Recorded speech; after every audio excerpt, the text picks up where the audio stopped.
everyone, it's Nicole from Sydney English Teacher, and it's time for another tongue twister. Are you ready? Today I've got one that most school children learn when they're quite young, and it's quite a funny one. I'll say it really slowly. I scream, you scream, we all scream for ice cream. Should we try it a little faster? Let's do it. I scream, you scream, we all scream for ice cream. I scream, you scream, we all scream for ice cream. I scream, you scream, we all scream for ice cream. I scream, you scream, we all scream for ice cream. Whew, that was fast. Okay, your turn. You give it a go by yourself now.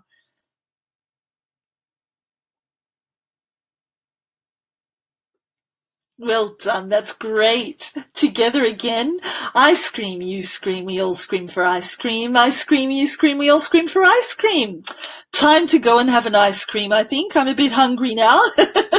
Well done. Keep practicing on your own and stay tuned for another tongue twister coming really soon. Bye.